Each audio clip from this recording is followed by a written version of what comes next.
हर हर महादेव श्री शिवाय नमस्तुभ्याम। सनत कुमार ने कहा, हे भगवान, हे पार्वती नाथ, हे दयानिधि, दशमी तिथि के महत्व को कहिए। ईश्वर ने कहा, हे सनत कुमार, श्रावण महीने के शुक्ल पक्ष दशमी तिथि के रोज इस व्रत का शुभारंभ कर प्रति महीने की दशमी तिथि के रोज व्रत करें। इस तरह 12 महीने उत्तम व्रत कर श्रावण शुक्ल दशमी के दिन उद्यापन करें। इस व्रत को राजपुत्र, राज्य की आशा से कृषक, खेती के वास्ते वैश्य पुत्र, वाणिज्यार्थ, गर्भिणी स्त्री पुत्र प्राप्ति के लिए, प्राणी मात्र धर्म, अर्थ, काम और सिद्धि के वास्ते, कन्या पति के वास्ते, श्रेष्ठ ब्राह्मण यज्ञार्थ, रोगी आरोग्यार्थ, अधिक समय परदेश में रहने पर पति के आगमनार्थ पत्नी व्रत करती है। इसमें और दूसरे कामों में आशा दशमी व्रत करें, जिसके द्वारा जिसे दुख हो वह श्रावण शुक्ल दशमी की रात को नहाकर अर्चन कर व्रत करे। रात को चारों दिशाओं में फूल, पल्लव, चंदन या यव पिशान द्वारा घर के प्रांगण में देवों का लिखकर शस्त्र तथा वाहन सहित स्त्री चिन्ह द्वारा चिन्हित कर घी निर्मित नैवेद्य दे, अलग अलग दीपक दे। श्रावण मास के महत्व के कथा का 18वां अध्याय मैं आप सबके लिए लेकर आई हूँ। इस वीडियो में 18वां और 19वां अध्याय आप सबको सुनाऊंगी। इसके पहले 1 से लेकर के 17 तक के सारे अध्याय मैंने पहले वीडियो चैनल पर अपलोड कर दिया है। आप सब ने नहीं देखा तो लिंक डिस्क्रिप्शन बॉक्स पर मिल जाएगी। साथ ही साथ प्लीज़ आप सब देखते रहें, क्योंकि इस समय श्रावण का महीना चल रहा है, तो ये कथा सुनने से आपके सारे पाप नष्ट होकर के मोक्ष की प्राप्ति होती है। साथ ही साथ आपके मन की जो मनोकामना है वो पूरी होती है। इसलिए श्रावण के महीने में श्रावण के महत्व की कथाओं का अध्याय अवश्य श्रवण करना चाहिए। आप चाहें तो केवल मेरा वीडियो चालू करके सुन बस सकते हैं, अगर आप सबका पठन नहीं कर सकते हैं तो। ऋतु समय में होने वाले फल देकर अपने काम को कहें, मेरी आशा शोभनी हो तथा मेरे मनोरथ सदा सिद्ध हो, आपके प्रसाद से निरंतर कल्याण हो। योग समिति पूजा कर विप्र को दक्षिणा देवे। इसी तरह से हर महीने निरंतर व्रत करें। हे मुनि श्रेष्ठ, 1 साल तक व्रत करके उद्यापन करें। सोने चांदी या पिसान की 10 दिशाओं की प्रतिमा बनाकर जातु बंधनों के सहित स्नान कर वस्त्र आभूषण से अलंकृत हो। भक्ति युक्त मन से घर के चौक में मन से दिशाओं का क्रमशः आवाहन, स्थापन, पूजन करें। दिशाओं के ये मंत्र इंद्र, दिशा देवता, सुर तथा असुर नमस्कृत। इस संसार का स्वामी इंद्र आपके पास निवास करता है, ऐसे आपको नमस्कार है। हे आसे, अग्नि देवता के कहने से आप आग्नेयी पढ़ी जाती है। आप तेज स्वरूपा पर सकती हैं, अतः हे आग्नेयी, मेरे लिए आप वर देने वाले हों। इसे विधान द्वारा छंद तथा क्षमापन कर प्रणाम करें।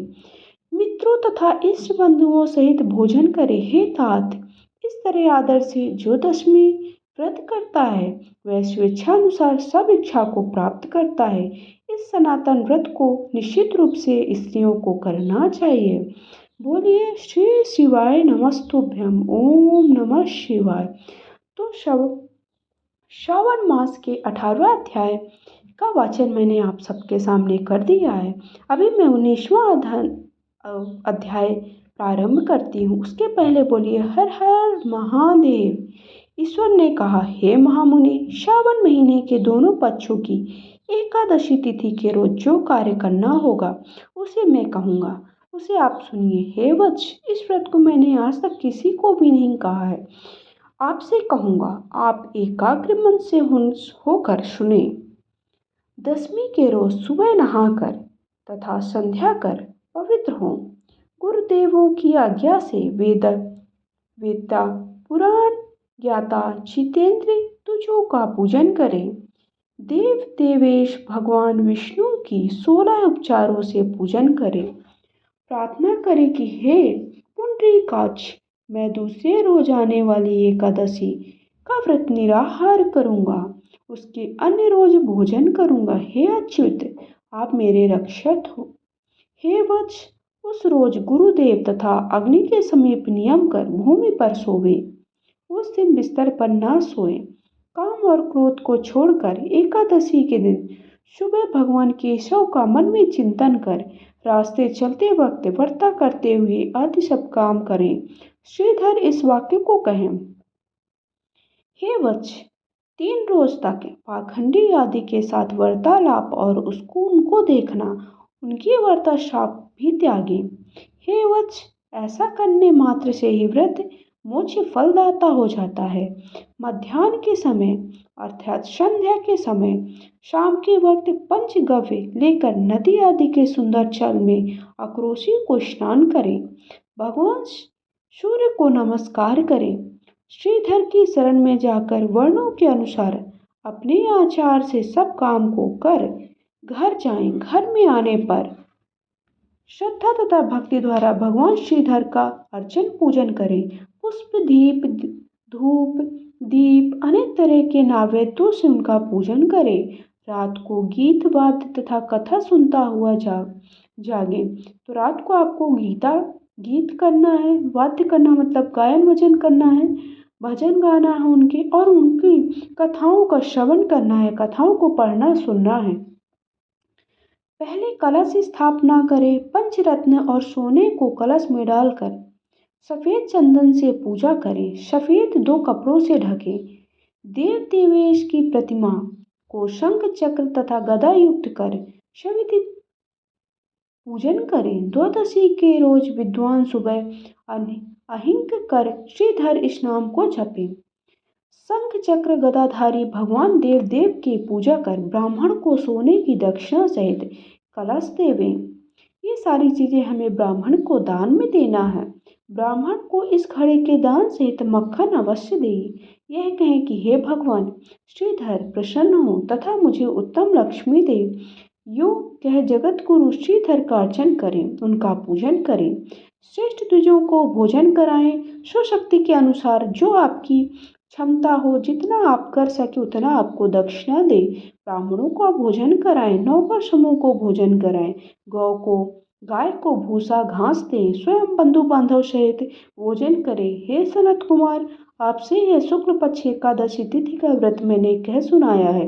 इसी प्रकार श्रावण कृष्ण पक्ष की एकादशी के रोज भी कार्य करना चाहिए। शुक्ल पक्ष तथा कृष्ण पक्ष की विधि एक जैसी होती है, केवल नाम का अंतर होता है।